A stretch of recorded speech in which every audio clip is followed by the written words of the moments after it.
그는 어느 날 인간이라면 결코 들으면 안 될 무언가를 들었다고 말했다. 꿈에서도 아니었고 혼미한 환상도 아니었다. 기계장치에서 들린 소리였다. 그 일은 1899년 콜로라도 스프링스에서 벌어졌다. 탑 안테나 천둥 번개가 몰아치는 하늘, 발밑에서 흔들리는 대지. 테슬라는 홀로 실험실에 서 있었다. 그는 폭풍의 파장을 포착하고 있었고 그 순간 갑자기 신호를 들었다. 잡음도 간섭도 아니었다. 리듬이었다. 짧은 충격음, 잠깐의 정적, 다시 충격음. 우연이라고 보기엔 너무 정교했고 자연현상이라고 보기엔 지나치게 지능적이었다. 그는 전원을 껐다. 그런데도 신호는 남아있었다. 주파수를 바꿨다. 그러자 그 리듬이 그대로 그를 따라왔다. 테슬라는 얼어붙었다. 그의 얼굴에는 두려움이 없었다. 순수한 경이로움만이 있었다. 누군가 말하고 있어. 그는 속삭이듯 말했다. 후에 그는 이렇게 기록했다. 나는 에너지를 언어로 사용하는 하나의 지성을 들었다. 우리는 혼자가 아니다. 며칠 뒤 그는 친구인 작가 마크 트웨인을 실험실로 초대했다. 들어봐, 샘. 이건 단순한 전기가 아니야. 에이, 니콜라. 트웨인은 미소 지었다. 너 이틀째 못 자서 헛소리 하는 거야. 아니야, 누군가야. 누군지는 모르겠지만 대답을 하고 있어. 누가? 빗속에 사는 존재들. 트웨인은 장치를 바라보았다. 깜빡이는 램프들, 미세하게 튀는 그냥 번개가 네 전선을 갖고 장난치는 거 아닐까? 테슬라는 눈을 들었다. 그렇다면 번개가 생각을 한다는 뜻이지.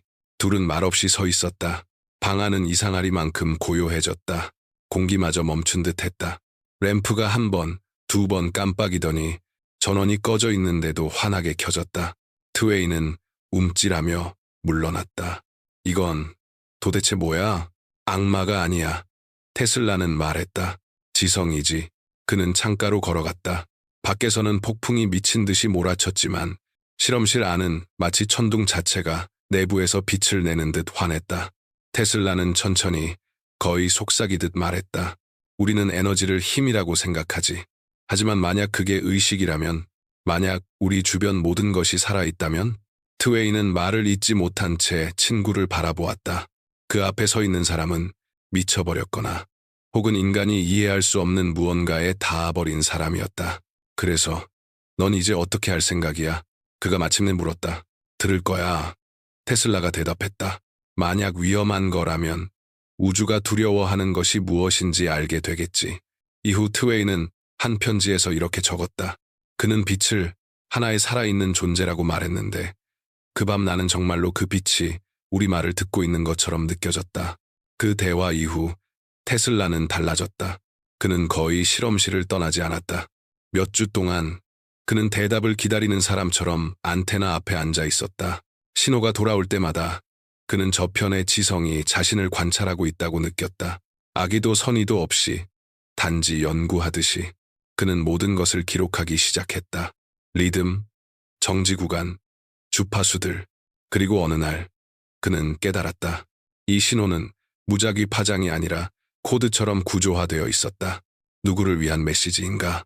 바로 자신을 위한 것이었다. 그는 이 지식이 지구의 것이 아니라는 사실을 이해했다. 그리고 이것을 해독할 수 있다면 인류는 스스로의 본성을 넘어서는 한 걸음을 내딛게 될 것이었다. 그는 아직 몰랐다. 이것이 앞으로 그의 믿음을 모두 뒤흔들 접촉의 시작이 될 것이라는 것을. 그날 밤 이후 테슬라는 오랫동안 침묵했다. 실험실에서 들은 것을 누구에게도 말하지 않았다. 단지 그의 일기 속에 이렇게 적었을 뿐이다. 신호가 다시 돌아온다. 지성처럼 끈질기다. 매일 저녁 그는 수신기를 켜고 주파수를 조절하며 다시 똑같은 충격음을 기록했다. 짧고 길고 다시 반복되는 정확한 리듬. 그것은 우연도 잡음도 아니었다. 모든 것이 너무 정밀했다. 마치 누군가 정말로 연락을 시도하는 것처럼 그는 신호가 자정 무렵 비슷한 시간대에 자주 나타난다는 것을 알아냈다. 마치 그들이 테슬라가 듣고 있는 시간을 알고 있는 듯했다. 테슬라는 공상하지 않았다. 그는 모든 것을 점검했다. 장비, 배선, 전원 문제는 없었다. 그러나 그 신호는 아무것도 존재하지 않아야 할 곳에서 왔다. 어느 날 그는 일기에 이렇게 적었다. 빛은 단순한 현상이 아니다. 그것은 의식을 운반하는 매개체다. 우리는 틀렸다. 에너지는 힘이 아니라 하나의 마음이다. 동료들은 비웃었다. 그러나 테슬라는 담담히 말했다. 에너지가 소리, 영상, 생각을 전달할 수 있다면 우주는 이미 생각하는 방법을 알고 있는 것이다. 그는 외계인을 찾는 것이 아니었다. 자연 자체 안에 존재하는 의식의 구조를 찾고 있었다. 그리고 그에게 신호는 그 증거였다. 몇 주 뒤, 마크 트웨인은 다시 실험실을 찾았다. 니콜라, 아직도 내 번개를 잡고 있는 건가? 트웨인이 비웃듯 말했다. 아니, 샘. 이제는 침묵을 듣고 있어. 침묵을? 그래. 가끔은 어떤 소리보다 더 크게 말을 하거든. 트웨인은 웃음을 터뜨렸다. 그럼 또 내 지적인 파동 이야기로 돌아가는 건가? 지적인 게 아니야. 테슬라가 고쳤다. 자연이 본래부터 지적인 거지. 그는 친구에게 그래프를 보여주었다. 초단위의 소수점까지 정확하게 반복되는 진동의 직선들. 자연이 우연히 이런 질서를 만들진 않아. 테슬라가 말했다.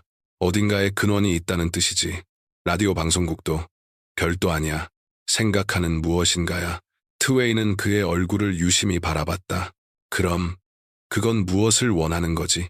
아무것도. 그저 존재해. 그리고 관찰하지. 순간 실험실은 조용해졌다. 램프만이 잔잔하게 전류를 튀기고 있었다. 테슬라는 평소처럼 차분하게 말했지만 그의 목소리에는 이전과 다른 확신이 담겨 있었다. 마치 이미 답을 알고 있는 사람처럼. 우리는 의식이 뇌에서 만들어진다고 믿지. 하지만 어쩌면 뇌는 단지 수신기일 뿐이고 생각이라는 건, 그는 잠시 멈추고 말했다. 공간 속의 라디오파처럼 존재하는 걸지도 몰라. 트웨이는 깊이 생각에 잠겼다. 그럼 모든 생명은 하나의 네트워크로 연결돼 있다는 말인가? 맞아. 그리고 어쩌면 그 네트워크가 바로 신일 수도 있어. 트웨이는 피식 웃었지만 반박하지 않았다. 그 말 뒤에는 광기가 아니라 이상할 만큼 논리적인 무언가가 숨어 있다고 느꼈다. 두렵지만 아름다운 논리. 후에 테슬라는 이렇게 기록했다. 나는 그들의 목소리를 듣는 것이 아니다. 생각의 방향을 느낀다. 그것은 번개의 섬광처럼 찾아와 설명 없이 지식을 가져다 준다. 그 순간부터 그의 발견은 연달아 이어졌다. 아무도 이해하지 못하는 장치를 만들었고 전선을 사용하지 않고 에너지를 전송했으며 공중에 전류를 흘려 먼 곳에 램프를 켜기도 했다. 언론은 그것을 기적이라고 불렀다. 그러나 그는 말했다. 기적이 아닙니다. 우리가 아직 발견하지 못한 법칙일 뿐이죠. 가끔 밤이 되면 그는 다시 실험실로 돌아왔다. 기기를 켜고 귀를 기울였다. 신호는 여전히 찾아왔다. 똑같은 리듬, 똑같은 간격. 하지만 이제 그것은 더 이상 그에게 불안함을 주지 않았다. 테슬라는 미소를 지으며 고요한 어둠 속으로 조용히 말했다. 들립니다. 그는 다시 메모를 남겼다. 접촉 안정적. 알려진 공간 밖에서 오는 근원. 정보는 빛의 장을 통해 전달됨. 그에게 이것은 신비주의가 아니었다. 미래의 과학이었다. 1900년 겨울, 콜로라도 스프링스의 실험실은 이미 우주선과도 같았다.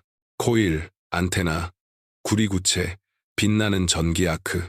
테슬라 주변의 모든 것이 에너지를 내뿜으며 살아 움직이는 듯했다. 그는 마치 보이지 않는 오케스트라를 지휘하는 지휘자처럼 기기들 사이에 서 있었다. 이번에는 단지 듣고 있는 것이 아니었다. 그는 응답을 하고 있었다. 테슬라는 신호를 받는 것뿐 아니라 에테르로 신호를 보낼 수 있는 회로까지 만들어냈다. 그리고 어느 바람 한 점 없는 건조한 밤, 그는 아주 조용히 말했다. 정말 내 말을 들을 수 있다면 증명해줘. 대답은 즉시 오지 않았다. 처음에는 코일에서 미약한 전류음이 일었다. 그리고 곧 빛이 나타났다. 눈부신 빛이 아니라 부드럽고 균일한 빛.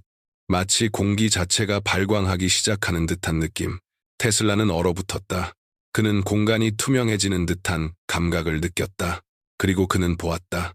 끝없이 뻗어나가는 빛의 실. 모든 생명을 연결하는 거대한 그물. 우리가 전기라고 부르는 것은 그 네트워크의 극히 일부에 불과하다는 사실을 깨달았다. 순간 그의 눈앞에서 장면들이 타올랐다.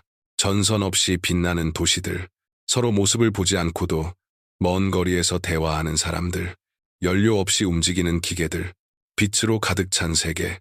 그는 숨도 쉬지 못한 채 서 있었다. 그것은 100년 뒤도 1000년 뒤도 아닌 실제로 가능한 미래였다. 그러나 곧 장면이 바뀌었다. 같은 빛이 이번엔 눈부시게 파괴적으로 변했다. 폭발, 불타오르는 도시들, 그 에너지로 움직이는 무기들, 생명을 주는 빛이 다시 불이 되어 모든 것을 집어삼키는 모습. 그리고 그의 정신 속에 들려온 것은 목소리가 아니었다. 단어도 아니었다. 공간 너머에서 온 하나의 생각이었다. 에너지는 선도 악도 아니다. 그것은 단지 당신이 어떤 존재인지를 드러낼 뿐이다. 테슬라는 뒤로 물러섰다. 심장이 빠르게 뛰었다. 그는 이것이 단순한 지식이 아니라는 것을 깨달았다. 경고였다. 다음 날 그는 일기에 이렇게 적었다. 그들은 나에게 두 개의 길을 보여주었다. 하나는 빛으로, 다른 하나는 심연으로 이어진다. 선택은 인간에게 달려있다. 그는 이 사실을 아무에게도 말하지 않았다. 그러나 발명에 대한 그의 태도는 완전히 달라졌다. 그는 더 이상 모두를 위한 자유에너지를 이야기하지 않았다. 그는 이해했다. 누구나 그것을 받아들일 준비가 되어 있는 것은 아니었다. 그리고 얼마 후 마크 트웨인이 다시 그를 찾아왔다. 니콜라, 피곤해 보이는군. 샘, 나는 앞으로 일어날 일을 보았어. 무엇을 말하는 거지? 빛이 무기가 되는 세상이야. 그렇다면 그 빛을 사람들이 갖지 못하게 하면 되지 않겠나? 테슬라는 미소를 지었다. 그럴 수 없어. 이미 세상에 와버렸으니까. 트웨인은 말없이 입을 다물었다. 논쟁이 무의미하다는 걸 깨달았기 때문이다. 그 앞에는 살아있는 누구보다 더 먼 미래를 본 사람이 앉아 있었다. 테슬라가 이어서 말했다. 나는 어떤 존재들과 대화하고 있다고 생각했지만 이제는 다르게 느껴져. 아마도 나에게 이야기하고 있는 것은 우주 자체인지도 몰라. 에너지를 통해, 법칙을 통해, 빛을 통해. 트웨이는 고개를 저었다. 그리고 만약 이 모든 게 내 상상일 뿐이라면? 테슬라는 침착하게 대답했다. 그렇다면 상상력이야말로 우주에서 가장 강력한 소통 수단이라는 뜻이지. 두 사람은 잠시 웃었지만 이내 웃음은 잦아들었다. 테슬라는 기기들을 바라보며 깊은 생각에 잠겼다. 그의 눈에는 광기가 아닌 조용한 확신만이 있었다. 샘, 그가 낮게 말했다. 언젠가 인류는 스스로 그들을 듣게 될 거야. 그리고 그 다음엔 그때부터 시험이 시작되겠지. 후에 그는 이렇게 기록했다. 빛은 거울이다. 형태가 아니라 본질을 비춘다. 우리가 그 빛을 들여다볼 수 있게 되면 비로소 우리가 누구인지 알게 될 것이다. 그 생각은 다시는 그의 마음을 떠나지 않았다. 그는 깨달았다. 그가 빛의 지성들이라고 부르던 존재들은 무언가를 가르치는 것이 아니라 인류가 받은 것을 파괴하지 않고 지켜낼 수 있는지 시험하고 있었다. 세월이 흘렀다. 세상은 그가 공식을 기록하는 속도보다 더 빠르게 변하고 있었다. 라디오, 전류, 초기 변압기들, 그가 한때 환영처럼 보았던 미래의 장면들이 실제로 도시의 거리 곳곳에서 현실이 되고 있었다. 그러나 빛과 함께 그림자도 따라왔다. 그의 아이디어에서 태어난 발명들이 무기, 권력, 통제의 수단으로 사용되기 시작한 것이다. 신문들은 지구를 밝힌 천재에 대해 썼지만 그는 씁쓸함으로 그것을 읽었다. 그들은 이해하지 못해. 그가 한 번은 트웨인에게 말했다. 정확히 무엇을 말하는 건가? 트웨인이 물었다. 빛은 그 자체로 축복이 아니야. 사람 안에 어둠이 있다면 그는 빛조차 어둠으로 바꿔버릴 거야. 트웨인은 침묵했다. 그는 이미 테슬라 주변에서 문이 하나둘 닫히고 있다는 것도 알고 있었다.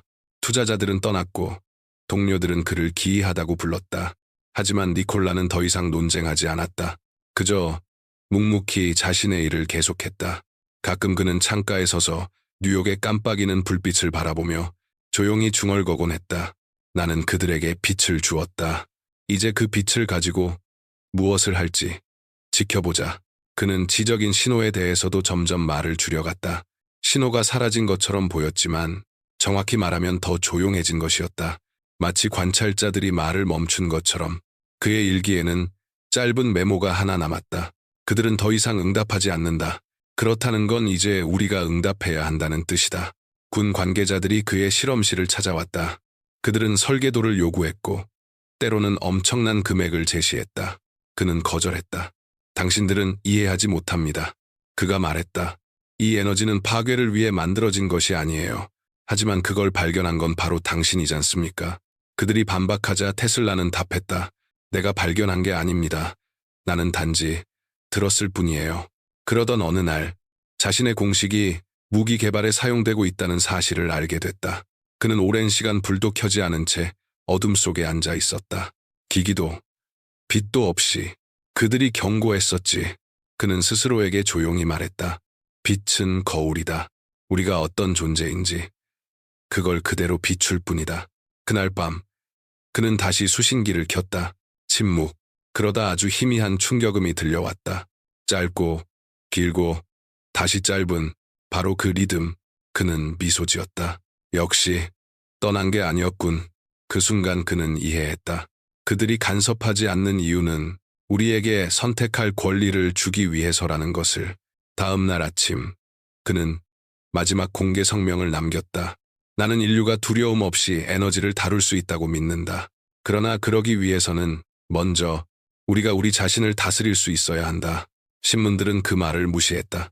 그리고 그는 더욱 자신 속으로 침잠해갔다. 사람들은 종종 그가 공원 벤치에 앉아 비둘기에게 먹이를 주는 모습을 보았다. 마치 그들과 대화하는 듯 보였다. 그는 미소 지으며 말했다. 저 아이들은 이해해요. 인간보다 침묵을 더 잘 듣죠. 마크 트웨인이 세상을 떠나자 테슬라는 완전히 마음을 닫아버렸다. 그러나 그의 눈에는 광기가 아니라 단지 피로와 고요함만이 있었다.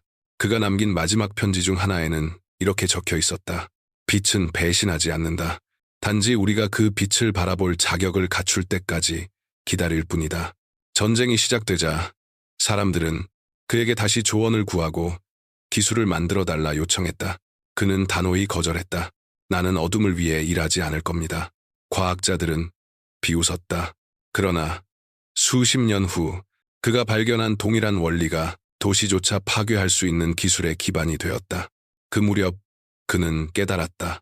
시험은 자신을 위한 것이 아니라 모두를 위한 것이라는 사실을. 실험실에서 그는 약한 전류를 흘렸다. 그러자 전등들이 마치 어떤 생각에 반응하듯 은은하게 빛났다. 나는 그들에게 빛을 주었지. 그가 조용히 말했다. 이제 그들이 어떤 존재가 될지는 스스로 선택하게 두자. 뉴욕, 1943년 1월. 세계는 전쟁의 불길에 휩싸여 있었다. 그리고 뉴요커 호텔 3327호에는 한때 지구 전체에 빛을 선물하고자 했던 남자가 머물고 있었다. 니콜라 테슬라. 은빛 머리, 낡은 코트와 장갑을 낀 마른 모습. 그는 난방을 거의 켜지 않았다. 따뜻하면 생각이 흐려진다고 말하곤 했다. 탁자 위에는 몇 권의 공책, 물 한 잔, 한 마리 비둘기의 사진, 그리고 콘센트에 꽂혀 있지 않은 등 하나가 놓여 있었다. 그는 방을 거의 나서지 않았다. 침묵을 듣고 있다고 말했다. 이웃들은 농담처럼 말했다. 아마 전류랑 대화하고 있는 모양이야. 하지만 어느 밤 그의 방에서는 전선도 없이 전기가 켜진 듯 부드러운 전류음이 새어나왔다. 그때 그가 이렇게 말했다고 한다. 너희가 돌아왔구나. 그는 더 이상 답을 구하지 않았다. 그는 알고 있었다. 그 연결은 끊어진 적이 없다는 것을. 단지 더 조용해졌을 뿐이었다. 빛은 이제 그의 내면에 있었다. 가끔 그는 짧게 메모했다. 우리는 하나의 근원에서 나온 빗줄기다. 두려움이 사라지면 우리 사이엔 더 이상 거리가 없다. 말년에 그는 인류에 대해 그리고 자신이 세상에 준 빛이 어떻게 무기이자 희망이 되었는지에 대해 자주 생각했다. 그는 누구도 탓하지 않았다. 그저 밤도시의 불빛을 바라보며 말했다. 모든 것은 있어야 할 모습 그대로다. 가끔 하녀가 방에 들어오곤 했다. 그녀는 나중에 이렇게 말했다. 그는 종종 눈을 감고 앉아 있었는데 주변 공기가 은은하게 빛나는 것처럼 보였다. 그 빛이 어디서 온 건지는 모르겠습니다. 램프는 꺼진 상태였으니까요. 그의 마지막 편지에는 이렇게 적혀 있었다. 나는 두렵지 않다. 죽음은 끝이 아니라 모든 것이 시작된 빛으로 돌아가는 것임을 보았기 때문이다. 그는 평온하게 세상을 떠났다. 의자에 앉은 채 마치 가장 중요한 일을 마쳤다는 듯 희미한 미소를 띤 얼굴이었다. 경찰이 방에 들어섰을 때 모든 시계가 같은 시각에서 멈춰 있었다. 새벽 2시 37분. 보고서에는 정체불명의 조명, 창문 반사 가능성이라고 적혀 있었지만 창문은 커튼으로 완전히 가려져 있었다. FBI는 그의 모든 자료를 가져갔다. 일부는 영영 사라졌고 일부는 기밀로 분류되었다. 그러나 남겨진 메모 중 하나는 후에 전설이 되었다. 에너지는 하나의 의식이다.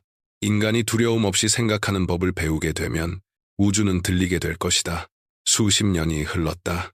네온 사인이 거리를 밝히고 라디오 파동이 공기를 채우며 세상은 보이지 않는 실처럼 연결되었다. 그가 한때 자신의 비전에서 보았던 바로 그 모습이었다. 어떤 이는 우연이라 말했고 또 어떤 이는 예언의 성취라고 말했다. 그가 말했던 모든 것들이 현실이 되었다.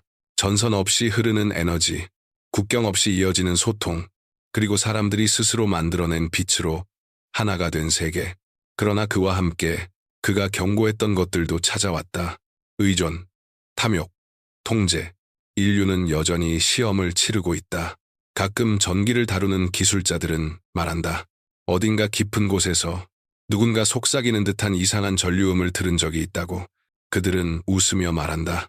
그냥 잡음이지 뭐. 하지만 어떤 이들은 좀 더 귀 기울여 듣는다. 어쩌면 그것은 단순한 에너지의 소리일지도 모른다.